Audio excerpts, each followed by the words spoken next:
quickly, we'll touch on this. Cam Reddish traded to the New York Knicks for a first round pick from the Charlotte Hornets that's top 18 protected, and then the protections kind of change until it becomes 2 second-round picks, and then also Kevin Knox goes back to the Hawks. So what the Hawks did is they opened up a roster spot, they got a pick back, and they got a little trade exception. The Knicks got Cam Reddish, they got off of Kevin Knox, I guess, and then now they have this Cam Reddish player to try and figure out if he's worth all of the all the hubbub that Atlanta Hawks fans talked about with him when he was put in the Luka Doncic trade. Here's the thing.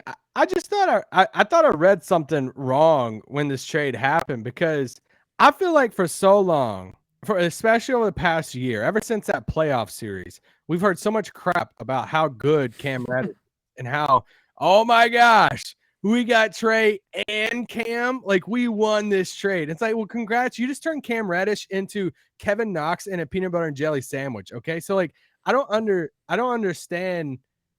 I guess I bought into some of the like hype of like, okay, well, if they do trade him, man, they're going to get like, pretty dang good value back.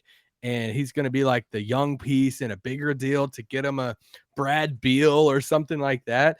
And I was just kind of surprised by the value coming back from it, because of how much I feel like we've kind of heard of, oh, Cam, man, he's this like kind of rising young player and he just needs opportunity type thing. So, I mean, he might be really good in New York, and I hope he is. It's nothing against him. It's just what I feel like I fell victim to the hype, Well, and he goes into Milwaukee in the playoffs. He doesn't play any games, and then he comes back and he hits those 6 threes against Milwaukee in that game. What was it? I guess that was game 6 for them, and the game that they got closed out on. So yeah, I mean, that was a big hype game for him on a national stage and all that. So you start seeing that, and you're like, oh, he's this rising guy. But yeah, he ends up getting traded. And the thing for the Hawks, I understand this trade on both sides, because I understand for the Hawks, they shopped Cam Reddish for a while. He was available in trades for a long time. We heard him in rumors for a while now.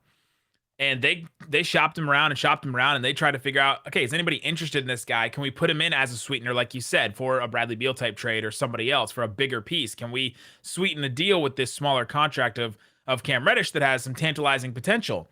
Turns out to not be the case. And so then they decide, well, let's just get the asset of the first round pick that we can then use that as a sweetener, which is probably sweeter to a lot of teams than a player that's already in the NBA. We've seen him a little bit, maybe some, like probably half the front offices are already out on him, maybe more or less, already have an opinion on him. Let's give them the chance to make their pick with an actual draft pick. So that's not a good pick, right? It's top 18, right?